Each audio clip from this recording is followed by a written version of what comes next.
ನಮಸ್ಕಾರ. ಇವತ್ತಿನ ವ್ಲಾಗ್ಗೆ ಸ್ವಾಗತ.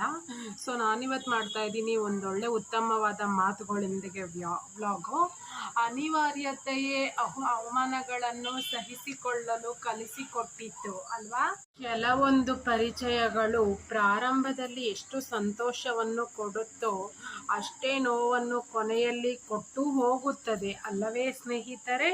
ವಾದ ಪ್ರತಿವಾದಗಳಿಂದ ಖಂಡಿತವಾಗಿಯೂ ಉತ್ತರ ಸಿಗುವುದಿಲ್ಲ. ನಮ್ಮ ಒಂದು ಮೌನ ಸಾವಿರ ಪ್ರಶ್ನೆಗಳಿಗೆ ಉತ್ತರ ನೀಡುವುದು. ಏಕೆಂದರೆ ಮೌನಕ್ಕೆ ಬೆಲೆ, ಮಾತಿಗಲ್ಲ ಅಲ್ಲವೇ ಸ್ನೇಹಿತರೆ.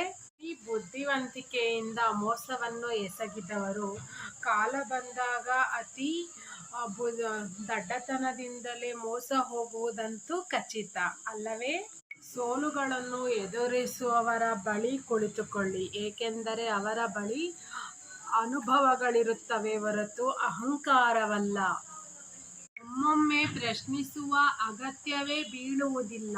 ಉತ್ತರಕ್ಕೆ ಕಾಯುವ ತಾಳ್ಮೆಯೇ ಅನವಶ್ಯಕ. ಕಾರಣ ಅವರು ನಡೆದುಕೊಳ್ಳುವ ಕ್ರಿಯೆ, ರೀತಿ, ಮಾತು, ವರ್ತನೆಗಳು. ಅವರ ಮನಸ್ಸಿನಲ್ಲಿರುವುದು ಸಾರಿ ಹೇಳುವಾಗ ಅವರ ಸಮರ್ಥನೆ ಕೇಳಿ ಏನು ಉಪಯೋಗ ಅಲ್ಲವೇ. ಪವಿತ್ರ ಬರಹದಿಂದ ಇದು ಮಾತುಗಳು ಬಂದಿರುವುದು. ಶಾಶ್ವತವಲ್ಲದ ಬದುಕಿಗೆ ಏಕಿಷ್ಟು ಹೋರಾಟ.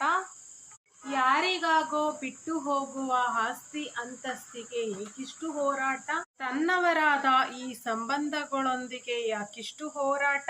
ಆಯಸ್ಸಿರುವವರೆಗಷ್ಟೇ ಎಲ್ಲವೂ ನೆನೆದು ಎನ್ನುವ ಈ ಹೋರಾಟ. ಏನಂತೀರಾ ಈ ಮಾತುಗಳಿಗೆ? ನಿಜವಲ್ಲವೇ? ಏಕೆಂದರೆ ಸಂದರ್ಭ ಅವರನ್ನು ತಪ್ಪು ಮಾಡುವಂತೆ ಮಾಡಿರಬಹುದು. ಆದರೆ ಸುಳ್ಳು ಹೇಳಿ ಮೋಸ ಮಾಡಿದವರನ್ನು ಎಂದಿಗೂ ಕ್ಷಮಿಸದಿರು. ಏಕೆಂದರೆ ಅವರು ಮಾಡಿರುವುದು ನಂಬಿಕೆ ದ್ರೋಹ. ಏನನ್ನುವೆ? ಇದು ಸತ್ಯವಾಣಿಯಲ್ಲವೇ. ಜೀವನದ ಎಂತಹ ಸಂದರ್ಭದಲ್ಲಿ ಈ ಮೂರನ್ನು ತ್ಯಾಗ ಮಾಡಲೇಬೇಡ. ಕುಟುಂಬ, ಸಂಬಂಧ ಮತ್ತು ಘನತೆ. ಇಷ್ಟು ಹೇಳ್ತಾ ಇವತ್ತಿನ ವ್ಲಾಗ್ನ ಮುಗಿಸ್ತಾ ಇದ್ದೀನಿ ಸ್ನೇಹಿತರೆ. ಈ ಮಾತುಗಳು ನಿಮಗೆ ಇಷ್ಟ ಆಗಿದ್ರೆ ಸಬ್ಸ್ಕ್ರೈಬ್ ಮಾಡಿ, ಕಾಮೆಂಟ್ ಮಾಡಿ. Thank you.